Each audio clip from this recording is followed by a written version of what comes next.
Hello, fellow knights and warriors. Welcome to my new video about Norman Saga rules. And today I would like to show you something different. This is going to be a video about a single movement phase, and I hope I will be able to show you most of the stuff that I talked in my previous video about movement in one good example. I hope you will enjoy this. So, here we have our Normans, and they are going to make their move during their movement phase. Let's start with Onfroy. He moves on that hex. And now, because he made a move, these two archers can fire at him. If they will decide that they are going to fire together, they have to resolve both of their attacks instantly before he will make any other movement. Despite the fact that he might actually kill him, Yusef still must have to fire as well. So let's go. Tariq fires first. These are 3 hexes, so this is a short range, but Onfroy has an armor, so we will have to add +1 later, but first we need to see if Tariq scored a hit on him. So let's go. We need to make a roll, and we got 2, so yes, he scored a hit. Now we are going into missile table. We are firing with short bow. Character is in armor, so we will have to add +1 to our die roll. This is 4, +1 is 5.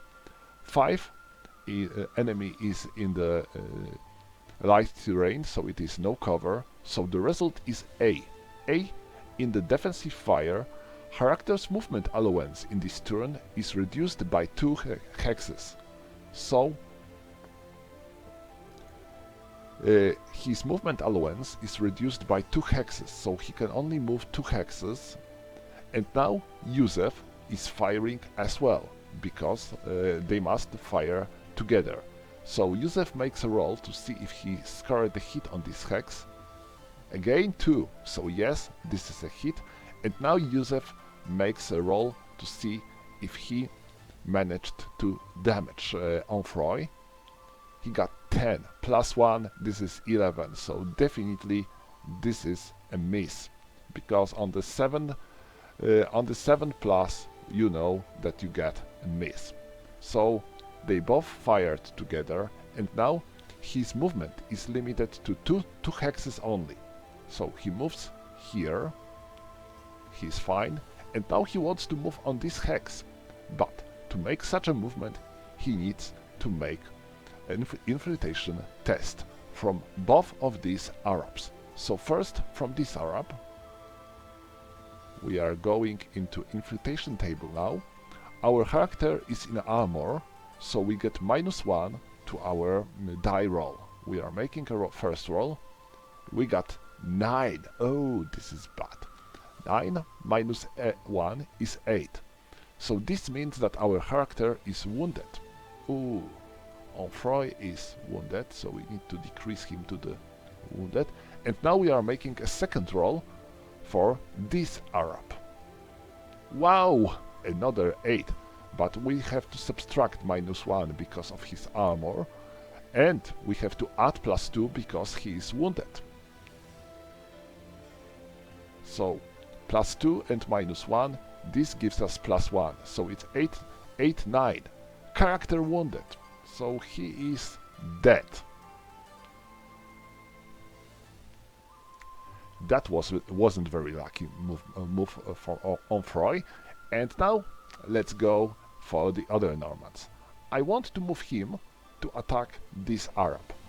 This might be hard, because if I will try to move in the straight line, I will have to move through these scraps, and they will block my movement before I will be able to reach him, because scrap costs 4 movement points for mounted warrior. So I will move 1, 2, 3, and now 4, 5, 6, 7, 8, 9. He's a javelin thrower, so he can only fire his javelin in the offensive fire. He cannot perform a defensive fire during enemy movement, and because of that, you can see offensive fire only. Because of that, he wasn't able to fire on the approaching Norman knight. Next, here we have a pile of 3 dead bodies and a dead horse. This is too much for anyone to enter such a hex. These 2 Norman medium warriors want to make a way for their friend, who is a mounted knight and can attack this Hassan with his supreme strength. So they declare that they want to spend their movement points to clear this hex. They take these dead bodies and place them on the hexes that are adjacent to them. And because of that, this hex is now free. So is this means that Robert can attack this hex? No. Why? I will show you. If Robert would like to move here, there, this would be fine, but moving here would be impossible because he will occupy a hex which is already occupied by this warrior. So Robert cannot reach the Hassan. But Robert can do something different. Robert can dismount. So let's go and see. Robert is Norman Count, so he declares that he wants to go on foot. So, Robert declares that he wants to dismount. We take his dismounted counter, place him next to his mounted counter, and we change his mounted counter into horse.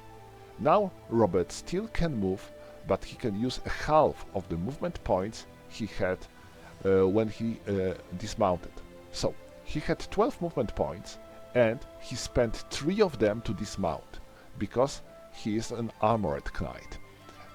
Because of that, he still had 9, and now we have to halve this number, so he has 4 movement points remaining.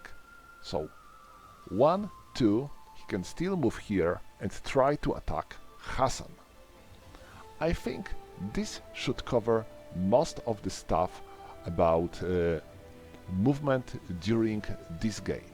I guess this is quite obvious and pretty easy, but such example might be a good idea to show you some quirks. I will talk more about movement when I will reach a part about castles, sieges, etc., because this is another cup of tea and it needs further detailed explanation.